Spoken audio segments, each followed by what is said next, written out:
Good evening. Hey, what's up? This is Brian Kuzmar with Commercial Rare Coins and Precious Metals in beautiful Lauderdale by the Sea. Got the live Deerfield beach cam up here in the evening. And man, there was something big that just went by in the shadows there. I was going to say shark, but not 100% sure. And well, anyways, nice day here. I'm still kind of recovering from this damn critter, and doesn't feel any worse. Not much better, a little better, but doesn't feel any worse. And I'm hoping to be done with it by the end of this weekend here. So let's take a look at markets and see what's going on. Let me just close out of here real quick. And oh, there you go, tarpon. That's what I saw. Big ass tarpon right there. Those are major trophy fish in Florida. And a snook. Boy, you got a double here. 2 snooks and a large tarpon. Lots of bait pods running around there. That's probably why. Oh, that's pretty exciting. Yeah, that made my day. Well, let's take a look at something here. Confidence comes with being prepared. And why am I saying that? Because right around the corner, folks, next week, January 1st, is Florida's hurricane season. And most of all of you know these big FP&L trucks right here. I'm not sure I think it's an FP&L truck. But if it's not, they all look alike. And I can assure many people across the country that don't live in South Florida that many of us South Floridians love these guys. If you've ever been without power for a week or two and you're waiting for your power to get shut on and you're just turned on in your neighborhood after a hurricane, you see these trucks go by and you go, oh my God, they're stopping in our neighborhood. No, it's another neighborhood. But you don't realize what a smile these guys still put on my face when I see something like this. You know, and why did I say be prepared? Because be prepared, folks. You know, Florida, us South Florida folks, we need to have plenty of food, plenty of water on hand, and generators, of course, is just the way of life in South Florida, making sure that you've got your stuff set up in case of a major storm. This is Andrew in 1992, Florida City, which completely got wiped out by this Category 5 storm. I mean, this is a worst case scenario here, but it can happen, it does happen, and it might happen again here in South Florida. So be prepared, folks. Hurricane season starts on June 1st, actually. And, you know, it's not just hurricanes. You don't have to live in South Florida to experience these kind of things. You guys have got this in the Midwest with tornadoes. We've got, you know, California's got its earthquakes. Unfortunately, they've never seen a big one, and they've got their wildfires, which have even been worse, just devastating. So, you know, being prepared is really an important thing because confidence comes from being prepared for unlikely events, even, you know. So, and unlikely events could even be bad economies, you know, food shelves being bare in the event that we do have some major true food shortages out there. So, you know, I am certainly not one to feel like I'm a conspiracist there, but one of those conspiracist people that worried about such things, survivalists, so to say. But there's something to be said about being prepared in the worst case scenario. And of course, us South Floridians, we have seen worst case scenarios a few times, at least in my lifetime. Let's take a look at what's happening with spot prices here. Man, just freaking sideways all week. I mean, more or less sideways. Same thing with silver. Freaking just range bound. Not much to talk about. Platinum, too. I mean, take a look at this, 1852. I mean, it's been right in that 1840, 1860 range for, what, a week now plus since the monkey hammering. Same thing with silver. I mean, we've seen sub 22, but still hanging around that 22 mark, 2280, 2270, dipping down occasionally a little below that. But it looks like 22 in the aftermarket right now, and platinum just hanging at the mid-9s, and palladium around $2,000, not too far off from the mark on gold.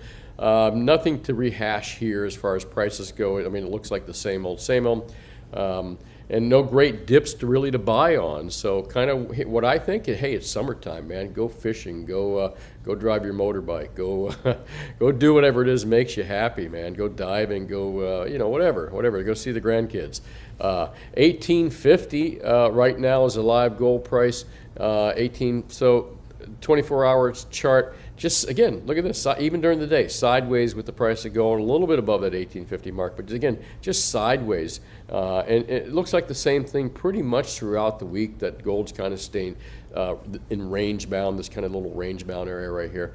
Silver, the same thing, although silver did show some strength here. Look, all 3 days in the Crimex markets here, or the NYMEX markets, and between 8:20 and what was it, 1:30 or something like that when this market's open. But all the best or the major up activity did occur in the Crimex markets here in the middle of the day. Of course, Crimex is open 23 hours a day now, so I'm just referring to the New York NYMEX markets. But again, nothing to see here. $22 just kind of been sitting range bound since, you know, they have monkey hammered it down to that almost sub $21 level. Was it 20.87 was the low? Provided a great opportunity to buy if you could. Problem is that product out there just sucks. Finding good product just is like for cheap prices, especially investment product. I mean, you know, you can go out and buy 1,000-ounce bars. What are they, $1.60 over? If they're, you know, I forget who had them available last time I looked, but $1.60, $1.70 over, which is pretty expensive for 1,000-ounce bars. There is a genuine silver shortage out there, and that doesn't mean that there's no silver above ground. There's no silver available for the dolts that kind of say that in internet land. Oh, there's plenty of silver, man. Remember, available silver for sale. And available silver for sale can meet a couple, you know, has a couple criteria. Available silver for sale, is it a manufacturer? Is he looking for raw silver they can use in manufacturing? Is it investors that are looking for 1 ounce, 10 ounce, and 100-ounce bars? It's what available silver. Just because Mr. Smith is hanging on to, you know, the Silver Ape Mr. Smith has got 6,000 ounces built up, 6,600 ounces. That ain't available, folks. You know, just because JP may be holding on to some silver, or this person or that person maybe, well, JP will lease it to whoever that wants to buy it, and they're willing to dig their little claws into. But we haven't talked about the Bank of America short position in some time. I guess I'll have to read it. I'll have to read more into that sometime soon and find out what Ted Butler has to say. But I digress. Where were we going with this right here? See, I'm losing my memory here. That's one of the things with a critter right here. I think it just tires your brain out a little bit. But markets are just sideways right now. Again, when I was talking about what's available is not a lot out there, not a lot. My understanding from what I'm reading with Ted Butler, he's saying that they're scrambling. I think one of the ETFs, or the reason that they may be so have this big short position in SLV is because they don't have the silver to replace it with. And folks, you got to remember available silver, and also you know, when these guys have these positions, I mean, it's like millions and millions of ounces. It's not like they can call up JM Bullion and go get them for all their 100-ounce bars. I mean, even if you look at SD Bullion, they had a big selection of 1,000-ounce bars. How many did they have? 26 or something like that. 26,000 ounces, big frickin' deal. So I'm not talking about, you know, oh, there's plenty of ounces on SD or JM or you know, or my local coin shop. Come on. That's just not fully understanding the full picture of what available silver means. But I'm going to skip out of here real quick and take a look at what the equity market's done. This just surprises the shit out of me. I'm at a loss when I look at this, that this stuff is in the green right here. But again, don't forget, this is the darling of the government. This is the darling of the Fed. But it may not be the darling of the Fed anymore. Remember, they just recently made it illegal for the Fed officials, I believe, Fed spokespeople and officials, maybe not spokespeople, but the Fed chairman and the Fed officials to trade in stocks. So maybe now they won't care about stocks so much, but it sure doesn't look like it today. I am full belief that the only reason this Dow Jones, S&P, and NASDAQ has not completely collapsed to, like it did in 2008 was the support of the presidential or the presidential plunge team. Again, if you're not familiar with that, we've talked about it many times. And if you're new to my video and the first time you heard plunge protection team, pause the video and Google in, or whatever you like to use for a search engine, the word plunge protection team. Tells you everything you need to know why this market's being supported like it is. Well, let's take a look at best deals, and the best deals out there. Images, I'm going to just do images. Best deals is the same thing, man. I feel like a broken freaking record, but what can I say? And they're not even great deals. I mean, even the best deals that I have, I don't even think are great deals when it comes to premiums. But you know, it says something. Just the lack of the product available. Again, and I just get so tired of the comments that I hear out there, especially by people that claim they know what they're talking about. There's no shortage of silver. Yes, there's a shortage of available silver. Okay, that's what's causing these high premiums here. It kind of shows you the cluelessness when you hear that from certain people. But best deal out there, 100-ounce bars, 10-ounce bars, kilo bars, and then 1 ounce generic bars. Silver Eagles are absolutely atrociously priced, as are Silver Maples and other deals, but other sovereign type products. But I can beat the prices and all that stuff, so if you're shopping around and you live in South Florida, I am the man to go to here, or you can call me whatever you like, but we are the people to see in South Florida when it comes to precious metals and rare coins and paper money and other things as well. But we do have the best deal here in South Florida on precious metals, buying and selling gold, silver, and platinum bars and coins.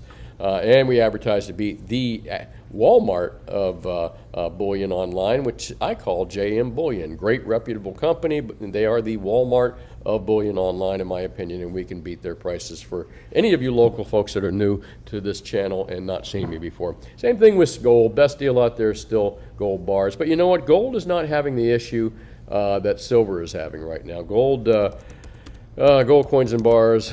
Let's see here. Just type that in just for fun. Just something to look at. Gold coins and bars. The shortage on gold product is not as much. I mean, there doesn't seem to be gold being sucked off the market as much. It seems to be available. When I go to place orders for Krugerrands and bars and stuff like that, it's available. And Eagles aren't priced as bad as they were. They were spot plus $200 or more at one time. Now they're probably closer to spot plus 120 to 130. I haven't even looked in a while. I didn't even bring my spreadsheet up here. But bars are still the best deal in gold, and as you know, if you live in South Florida, I do beat all the local guys down here. Not only that, I will beat APMEX, JM, and SD Bullion as well on this kind of stuff. What else? I think that's really about it. What am I going to go into here? If you don't live in South Florida, don't forget, find yourself a good local dealer, because I can't deal with you, unfortunately. We do no shipping or anything like that. So find yourself a good local dealer and keep that money in your neighborhood. Where was I going? We're going to go to yesterday's video, which was Rick Rule is Wrong. What I was referring to is, he was saying that he doesn't believe that governments manipulate the price of gold. Governments in the Treasury Department or the Fed. And GATA.org believes they do, and I think that they have a lot of data and information that shows that that could very well, and most likely is the fact. And Rick Rule was talking about debating some miner about the situation, some miner that made the claim that he felt that gold was manipulated as well. And Rick Rule said, well, let me debate the miner. And the truth is what the article said yesterday in GATA.org was that really Rick Rule, if he doesn't believe that, he should debate GATA.org, because they are the masters when it comes to being able to explain this stuff and show the data and the information that shows what they're talking about and proves that governments do intervene in the price of gold and other things as well. But that was kind of just like my thought. Well, listen, if you're going to make a comment like that, then why don't you have a debate with the guys that really made the case about it, okay? Well, let's take a look at what the comments were yesterday. Thanks for commenting, all you folks here. My throat's getting a little dry here, and I've got nothing sitting here to drink, so I won't be able to mention everybody's name. I always say that. I still do. Yeah, I know. I didn't mean to say everyone was a sucker yesterday. We're all suckers to some degree. The idea is not staying a sucker, and thanks for watching. I appreciate that. And what's the best kind of silver to buy for when the dollar does collapse? Well, with the cheapest silver that you can buy, the cheapest, lowest premium for a recognizable product in the industry, or a recognizable product by industry people. Cheapest product that you can buy for that. That's my suggestion. And buy local, sir. And didn't like your comment in our lifetime, as full as Rick Rule as you are with your comments. Sorry, Mark, you didn't like that stuff. Sometimes I stay. Well, sometimes I stay. You see the tongue going there? Sometimes I say stuff that people aren't going to like, but still, thanks for watching anyways. And Michael, what's going on? That's it. I can my brain's such a fog with this thing here going on the last week, the critter, I confused Rick Rule with Rick Roll. So I forgot the name Rick Roll. For some reason, when someone said Rick Rule, I was thinking that video. I don't know why, but there you go, Rick Roll. Thanks, Andrew. I appreciate it. Powell is going to. I think they're going to raise the interest rates. I think they have no choice. They've got no choice. Because the only way they're going to be able to reduce interest rates when things get really bad is if they raise them now. Otherwise, they're going to be into sub-zero rate area, and that's not acceptable in any way, shape, or form for them. Ernest Yeah, yeah, no argument there. And let's see, what else is going on? Go 77, 777. Yeah, people have clues, man. And let's see here. Yeah, everyone's a slave to something, that's for sure. And again, oh, thank you, Silver Liner. I'm a one-ass badass critter killer. I ain't killed it yet, man. And you'll know by Tuesday. If you don't hear from me by Tuesday, call the authorities. It is a beautiful view. And listen, I'm going to kind of roll out of here real quick. Hal says Rick Rule, former CEO of Sprouts, is a totally credible source. I didn't say he wasn't. I just disagree 100% with his statement about it not being manipulated. He acknowledged the data rigging of comics by banks. Oh, okay, well, I'm glad he does that at least. I mean, not at least. That was a little rough. But he's incorrect about gold. Gold is also rigged, and most likely by government entities, including the Fed and central bankers. Again, read the goddess stuff. I can't badmouth the Fed. Yeah, I don't know. Hey, thanks for watching. Thanks for your comment, Hal, and I hope you have yourself a wonderful weekend, sir. And Welco, what's up? And let's go down here. I think that's it. I think we're going to get out of here. Hey, NG Coins Love, nice to see you commenting. I haven't seen you comment in a while. Folks, don't forget, I do try to answer comments. I read every comment, and I do try to answer most of them. And please, if you got any questions, ask me down there. I'll do my best to do that. Well, that's it. This is Mr. Brian Kuzmar saying, think for yourself and always question authority. It'll keep you alive a lot longer and smarter on top of it than 99% of the average bears out there. Hey, thanks for watching again. Have yourself a nice day, and I'll talk to you tomorrow. Bye now.